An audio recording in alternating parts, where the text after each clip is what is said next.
Setelah lama dibangun sejak sekitar tahun 1989, lokasi rekreasi ini masih menyimpan banyak harapan bisa kembali aktif agar mendatangkan berkah bagi para pekerja sebelumnya. Ya harapan saya mah biar bisa dibangun lagi, maju lagi gitu, pengen dibuka lagi harapan saya. Untuk itu, demi dapat menguak semua mitos dan misteri dari lokasi rekreasi ini, sosok demi sosok kami ajak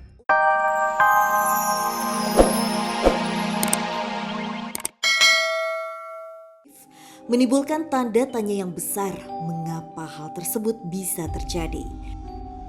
Pernah lihat saya di sana tuh di pemancingan, kolam pemancingan ya. Kolam pemancingan tuh di mana? Di sana. Danau. Iya, Di danau. di Empang ya. Semakin diyakini bahwa mereka yang tak kasat mata memang ada. Dikuatkan dengan beberapa fenomena kerasukan yang dialami oleh pekerja maupun pengunjung yang datang. Di pohon bambu kuning sama yang di pulau yang sebelah sini ada yang pakai baju putih, yang baju merah sama baju hijau.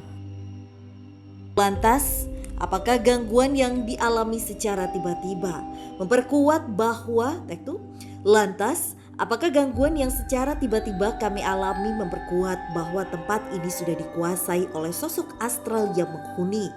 Serta cerita maupun peristiwa apakah yang melandasi semua itu? Ada sosok perempuan yang menarik rambutnya dengan sangat kencang. Dan itu sampai pada rontok rambutnya turun ke bawah, sampai kulit kepalanya dan bagian sininya. Tuh. Hei. Pelan-pelan. Kayak dia marah kali ya malah diceritain. Gangguan pada penelusuran kali ini semakin menguat dengan terdengarnya suara seperti pecahan kaca dari ruang bilas, seolah-olah sosok astral yang ada tak menyukai kisahnya diulas oleh Frisly. Di sekitar sini banyak warga yang mengaitkan dengan keberadaan Prabu Siliwangi. Daerah sini tuh bisa dikatakan daerah para jawara, mereka tinggal. Banyak dari mereka juga yang sengaja untuk memperdalam ilmu mereka di sekitar sini. Dan ada daerah sakral yang tidak jauh dari tempat ini. Ya memang dari zaman dulunya itu kan sejarahnya tempat Raden Surya Kencana bertapa. Terus kesini dipakai buat sholat. Kesininya lagi dipakai buat zarah. Cuma pas ada restoran ini, tempat ziarah itu berhenti. Yang sebenarnya itu bukan Prabu Siliwangi, Nak. Jadi? Tapi memang pada saat tempat ini awal dibangun, adanya penerimaan dari penguasa daerah sini. Dia merasa dia lebih kuat. Sosok itu menjelma menjadi setengah hewan, yaitu macan putih. Dan dia sering banget keliling ke daerah sini, seperti menjaga kawasannya. Ya udah Fris, coba kita ke tempat lain lagi kali untuk cari tahu lebih lagi tentang tempat ini. Boleh.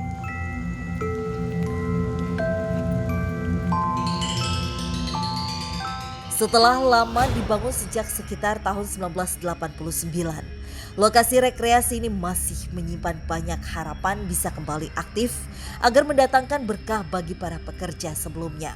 Ya harapan saya mah biar bisa dibangun lagi, maju lagi gitu, pengen dibuka lagi harapan saya. Untuk itu, demi dapat menguak semua mitos dan misteri dari lokasi rekreasi ini, sosok demi sosok kami ajak untuk berkomunikasi melalui kemampuan Frisly. Hal ini juga membuktikan banyak cerita masyarakat tentang gangguan-gangguan yang pernah mereka rasakan. Gudang dapur itu saya ngambil oksigen ke situ, itu ada yang nangis di situ. Gangguan ini sedikit banyak membuat para mantan pekerja juga jadi kesusahan ketika lokasi rekreasi ini masih beroperasi.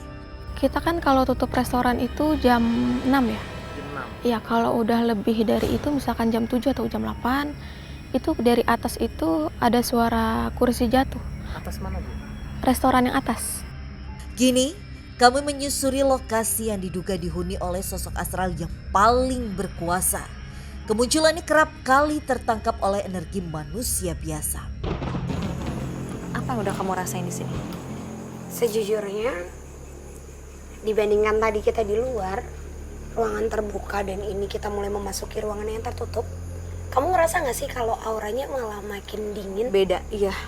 Nggak pengap, kita seolah-olah kita memang diterima, dipersilakan untuk masuk. Apa kita coba Cuma kesana lagi?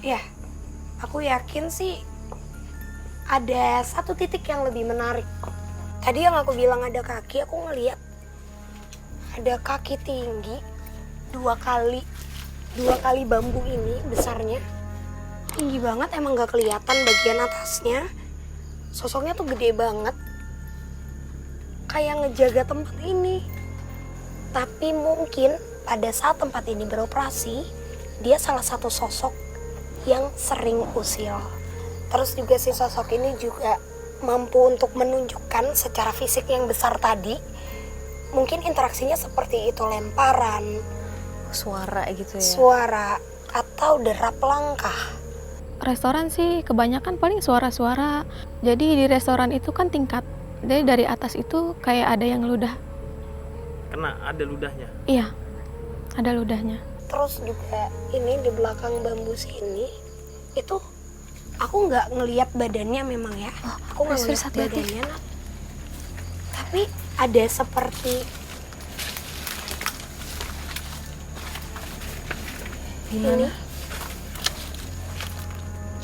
Kayak gini, kayak ijuk hitam ada di wajah, membelit gitu, persis di sini. Hanya wajahnya aja, kepalanya aja atau Kepalanya aja, Nat.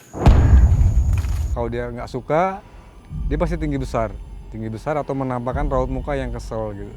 Tempat ini udah terbengkalai, Nat. Tapi malah disisakan satu bangku.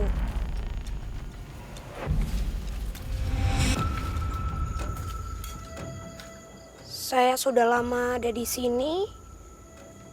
Saya sudah dari 1809.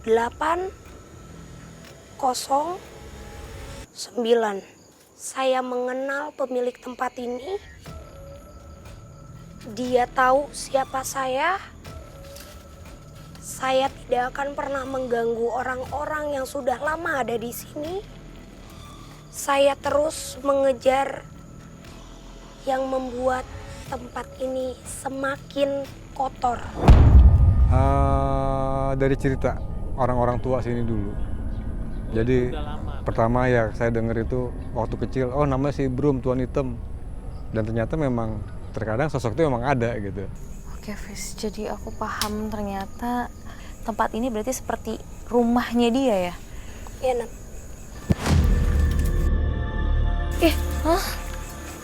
Kenapa? Barusan ada yang mainin rambut aku. Ih,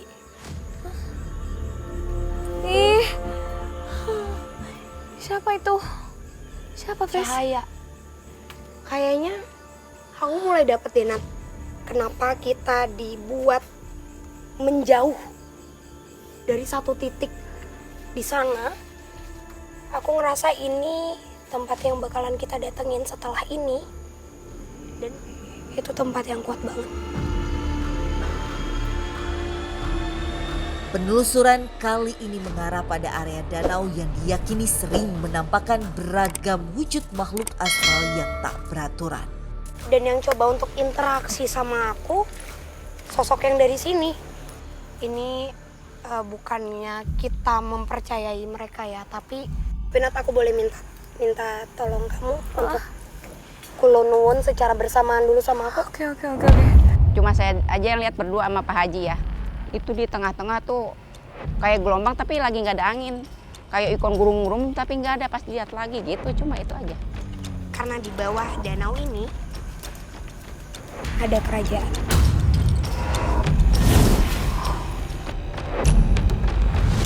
Dengan gapura besar berwarna emas yang apabila sang ratu penguasa dari si kerajaan ini menjadi satu sosok perempuan cantik, rapi, menggunakan baju semacam kebaya kuno, mempunyai mahkota kecil berbatu terang, dan itu sering menunjukkan secara fisik.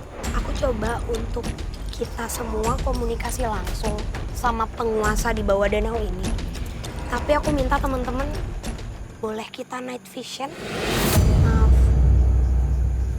Permisi. Teman-teman, tapi tetap hati-hati juga ya. Aku cuma takut pusarannya mendekat